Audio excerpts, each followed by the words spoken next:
Depuis lundi, le gouvernement est encore à la table avec la rébellion AFC M23. Des délégués sont venus de Kinshasa, d'autres de Goma, nous supposons, pour échanger afin de trouver une issue politique à cette crise sécuritaire. Nous en parlons sur ce plateau avec Elie Mounonga, confrère journaliste. Bonsoir et bienvenue. Bonsoir, cher Christopher, et merci pour l'invitation. Alors, comment vous avez accueilli, vous, ces nouveaux rounds, on va le dire? On était à Nairobi, on est allé à Luanda, on est allé à Lomé, on est allé à Doha. Aujourd'hui, on va en Suisse. Ouais. Je ne sais pas quelle ville exactement, d'ailleurs, en ce moment, pour la même situation. Bon, d'abord, c'est normal hein, dans l'ordre de choses. Je crois que la délocalisation est intervenue en raison de la situation au niveau du Moyen-Orient. Pardon. Le Qatar ne représente plus une ville en termes de sécurité, ce n'est plus très fiable. Donc c'est normal qu'on délocalise pour les discussions. Et les discussions, c'est la continuité des discussions de Doha, hein, ça existe depuis un moment. Moi, par contre, ce qui a attiré mon attention récemment, c'est par exemple le mémorandum qui a été signé hier, où on a accordé au On FCM ça 23, MOU, je crois. oui, je crois, oui, on a accordé au FCM 23 la possibilité d'avoir de représentants militaires dans le mécanisme de suivi du cessez-le-feu. Ils étaient là déjà de manière politique, mais cette fois-ci, ils vont être là de manière militaire, aux côtés de la MONUSCO. Et moi, je trouve que ça, c'est quand même... Il y en a qui ont parlé en pratique comment ça va se passer, c'est-à-dire ils vont survoler des hélicoptères, des avions ensemble, gouvernement et M23 et pour la MONUSCO. vérifier. Effectivement, notamment sur des villes comme Ouvira où ils y étaient déjà. Ça veut dire que moi, je trouve, pour dire, la première des choses, c'est que les M23 passent plutôt pour, comment je vais dire, soigne son image à l'international. Ça veut dire qu'on lui accorde ces privilèges-là, je trouve, c'est au nom du fait qu'on considère que son retrait d'Ouvira, par exemple, était un acte de bonne foi. C'est-à-dire on est en train de considérer que M23, AFC M23, observe le cessez-le-feu contrairement au gouvernement congolais. Donc, comme le gouvernement congolais ne respecte pas généralement le cessez-le-feu, alors on a joint M23 pour que lui-même aussi s'en assure. Mais la difficulté, c'est que c'est quand même un mouvement rebelle. Ça veut dire que si on leur donne la possibilité militaire d'avoir du renseignement et de peaufiner leur stratégie, je trouve quand même que c'est très dangereux pour Kinshasa. Vous ne pensez pas que c'est une sorte peut-être de piège? Kinshasa sait ce qu'il est en train de faire. Plus tard, va essayer de tirer son épingle du jeu dans tout ça. Non, je ne pense pas. Parce qu'il y a par contre un piège du côté de Kinshasa, c'est la situation de Ouazalendo, par exemple. Les Ouazalendo qui continuent de se battre sur terrain disent ne pas être concernés par les échanges, du gouvernement AFC M23. Ça veut dire que demain, si les Ouazalendo attaquent, bah, les M23 continueront à dire, comme d'habitude, que le gouvernement ne respecte pas les cessez-le-feu. Sauf que cette fois-ci, ils seront eux-mêmes dans je crois, EGMV, dans ce cadre-là, pour vérifier la faisabilité de ces cessez-le-feu. Et on ne sait pas ce qu'ils sont capables de faire. Est-ce que les Ouazalendo aujourd'hui peuvent agir seuls et donc peuvent agir même sans le soutien du gouvernement? Ils sont déjà à ce niveau-là, vous pensez? Si, je pense que c'est un groupe, évidemment, je pense qu'aujourd'hui c'est un groupe assez autonome. Donc qui échappe, au contrôle oui, du gouvernement. De plus en plus, effectivement, qui échappe, pas du gouvernement, mais du commandement militaire. On a lu des communiqués où l'armée elle-même se plaignait d'ailleurs hein, de l'ordre au sein de ces mouvements-là. Et on a vu qu'il y a eu quelquefois aussi des incompréhensions entre le Ouazalendo et l'armée congolaise. Donc moi je pense qu'ils sont suffisamment autonomes. Et c'est là où il y a le piège sur les MOU qu'ils viennent de signer. Parce que le M23 soit dans les théâtres des opérations pour surveiller les cessez-le-feu, moi je l'accueille vraiment, vraiment très mal au niveau militaire. Moi je l'accueille très mal. Ok, on va voir comment ça va se passer pour la suite. Est-ce que, entre-temps, le gouvernement, j'ai lu ça hein, un peu à gauche, à droite, a eu le temps aussi d'infiltrer le M23, à comprendre qu'il y a des cas de cassures en interne et peut profiter sur ces brèches-là. C'est pour ça que j'ai parlé de pièges, laisser faire parce qu'on sait comment récupérer ça. Mais c'est tant mieux. On a lu dans la presse. Hein. Mais c'est tant mieux si les M23 se font infiltrer par le gouvernement, c'est tant mieux. Mais moi je pense par contre autre chose. Moi je pense que les M23 AFC et M23 sont deux mouvements différents. Je pense que AFC, c'est une branche politique pour qui Kinshasa, c'est le problème. Donc, le régime de Kinshasa ne gère pas correctement le pays. Et puis, c'est un groupe, quand même, on va le dire, des gens très frustrés par la gestion de Kinshasa. Qu'on dise aujourd'hui que Ibalanki, par exemple, est devenu défenseur de la cause Tutsi, moi j'y crois absolument pas. C'est des gens frustrés, c'est des revendications politiques. En personnelles, plus, personnelles, évidemment. Ensuite, eux, ils se disent, bah, il faut arriver à Kinshasa, changer le régime. À défaut de changer le régime, il faut obtenir un dialogue pour pouvoir peser de l'intérieur et défendre ses propres intérêts. Ensuite, vous avez M23, qui est tenu par des gens comme des Bissimois et Makenga, qui, eux, sont dans une lutte quasiment, j'ai envie de dire, identitaire et régionale. Leur problème à eux, c'est récupérer, être en capacité de gérer les Kivu, la région où les Banyamulenge, les Tutsis congolais vivent pour pouvoir effectivement échapper un peu à ce que Kinshasa fait subir, enfin à ce qu'ils vivent depuis un long moment. Donc il y a ces deux fractions-là.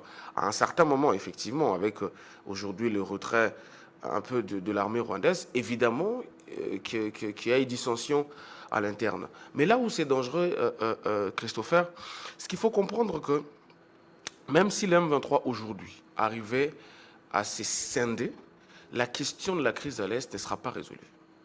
Moi, je suis en train de me dire qu'on est vraiment dans un schéma où on risque d'avoir la troisième guerre du Congo. Ça veut dire qu'on est en train d'y aller. Est-ce qu'on n'est pas déjà dans...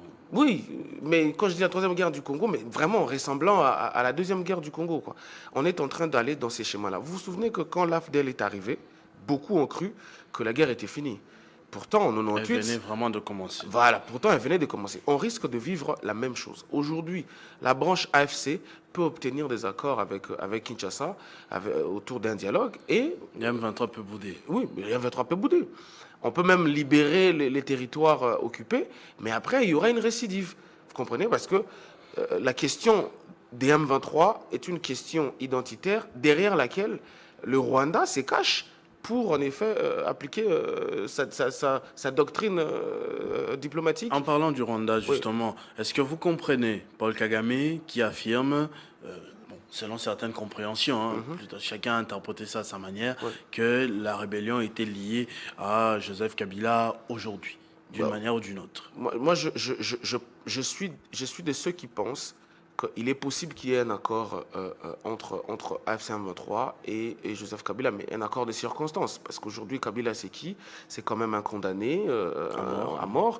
Donc c'est quelqu'un qui joue sa survie politique aussi. Donc je ne vois pas impossible qu'il ait de ramifications ou de attentes dans ces sens-là. Et surtout que ces lieutenants ont affirmé plus d'une fois, je parle de Moïse Nyarogabo, je parle de Barnabé Kikaya, que les M23 et Joseph Kabila avaient les mêmes aspirations. Effectivement, c'était une aspiration du peuple. Donc, il est possible que les liens existent, mais je ne pense pas qu'il y ait une profondeur idéologique dans ces sens-là.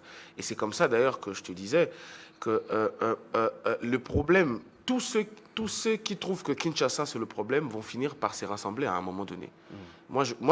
Quand je regarde, je crois que la branche AFC, qui est très politique, va probablement finir par se rassembler ou avoir une alliance avec tous ceux qui trouvent que Kinshasa, la gestion de Kinshasa, pose énormément de problèmes, y compris les opposants qui sont aujourd'hui à l'extérieur. Et vous avez vu que Joseph Kabila est en train de mobiliser son...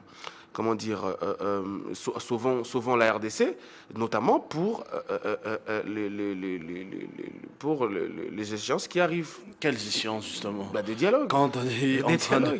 Je pensais que vous alliez dire élection, non, je ne sais pas. Je parle de dialogue. Le dialogue, si le gouvernement, si Kinshasa n'en veut pas, ça va se passer comment? Non, mais il n'y a pas d'autre solution. Tout le monde l'a dit. La solution militaire ne va pas marcher. Donc, à un moment donné, il faudra dialoguer. Mais après, est-ce que va-t-on aller à un dialogue du type intercongolais où tout le monde va devoir parler, ou Kinshasa va trouver une stratégie de récupérer les territoires en dialoguant essentiellement avec ceux qui les occupent. C'est ça aussi le problème. Parce qu'on le dit, plusieurs personnes le disent. Oui. Écoutez, Tshisekedi ne vous doit rien, à vous Kabila, à vous sauvons la RDC. Oui. Tshisekedi est vis-à-vis Avec les le rebelles FC23, qui avec occupent le Nanga. territoire. Oui. Soit vous admettez que vous êtes effectivement derrière ces rebelles, soit attendez le jour où il y aura élection pour revenir dans les jeux politiques, parce que vous êtes abstenu en 2023. Et c'est là où moi je pense, assez modestement, que cette stratégie-là risque de nous conduire à une troisième guerre du Congo. C'est là où je trouve que refuser de dialoguer avec tout le monde. Personnellement, intellectuellement, je ne vois pas l'importance de ce dialogue, hein, je suis d'accord.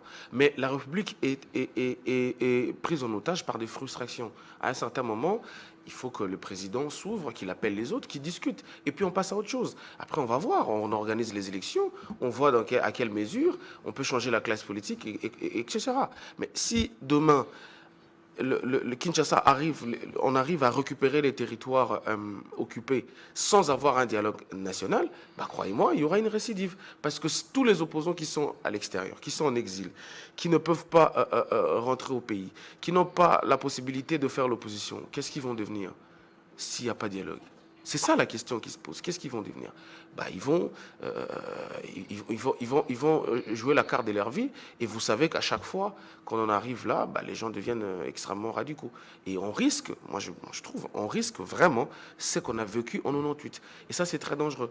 Moi, je pense qu'il faut un dialogue.